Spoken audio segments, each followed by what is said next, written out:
Connor, gather close to the lantern light for a moment. History's soil is never still. Most people imagine the past as something settled, buried neatly beneath monuments, museums, and marble halls. But I have wandered enough old trails to know better. The ground remembers, and some of what it holds is heavier than we are comfortable admitting. Let me take you to a specific place and a specific time. Northwestern Montana, the early 1900s.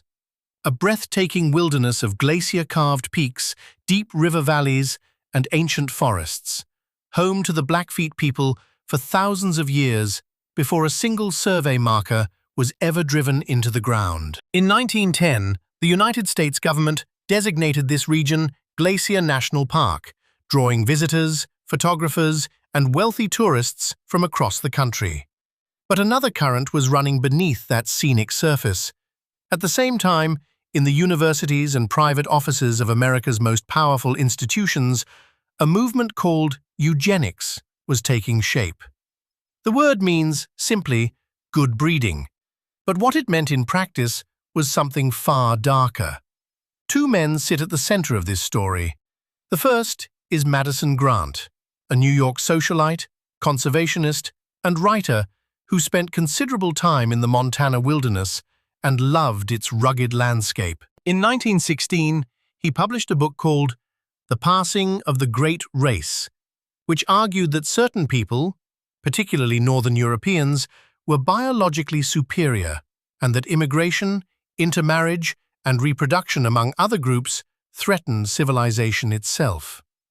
The second is Harry Laughlin, a Missouri-born academic who became the chief architect of American sterilization law, laws that would eventually allow the forced sterilization of tens of thousands of Americans deemed unfit by the state. Neither man operated in the shadows. Both were celebrated, credentialed, and well-funded, backed by the Carnegie Institution and the Rockefeller family, among the most respected philanthropic names in American history. Here is where the story crosses an ocean. Grant's book was translated into German and widely read by Nazi thinkers in the 1920s and 1930s. It is reported that Adolf Hitler wrote Grant a personal letter calling the book his Bible. Lauchlin's sterilization model was studied and then copied, nearly word for word, into Germany's 1933 Law for the Prevention of Hereditarily Diseased Offspring.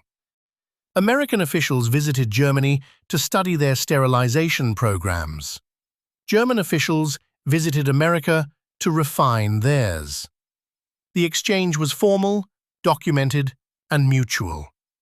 After the war ended, the infrastructure did not vanish. It changed its vocabulary. Race became genetics. Fitness became fertility research. Organizations like the Pioneer Fund continued funding academics who argued for racial hierarchy, including William Shockley, co-inventor of the transistor, who used his Nobel Prize platform to argue that Black Americans were biologically less intelligent. The ideology had not disappeared. It had simply found cleaner clothes to wear. Evil rarely arrives announcing itself. It prefers credentials. It prefers committees. It prefers a foundation letterhead and a university address. A poisonous idea dressed in authority travels farther than an army ever could. Now return with me to Montana, but to the present day.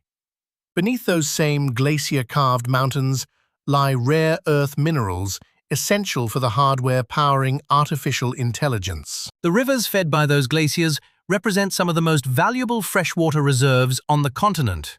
And as glaciers shrink, measurably, documentably, year by year, the land they leave behind becomes newly accessible to mining, development, and extraction.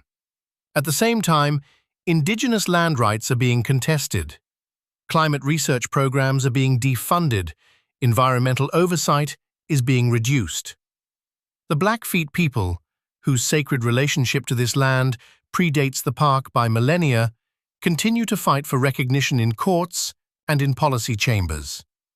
The names change, the technologies change, The incentives frequently do not. So I offer you two cautions as we stand here together at the edge of the map. The first caution: do not see conspiracy in every coincidence. Not every parallel is a plan. The second caution: do not assume that powerful systems leave no fingerprints. They do. History shows us exactly what those fingerprints look like. Wisdom lives between those two mistakes. Our task is not to inflate every shadow into a monster.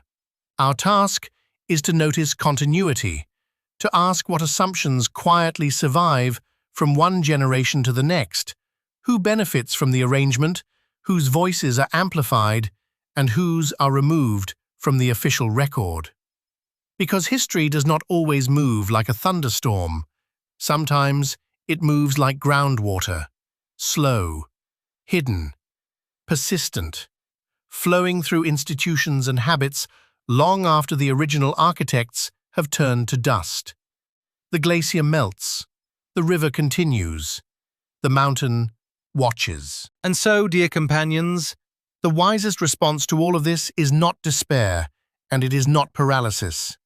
It is clarity, tending your own discernment carefully, knowing where your information comes from, who built the systems you depend on, and what purposes those systems were originally designed to serve. The garden you cultivate closest to home is the one most worth protecting.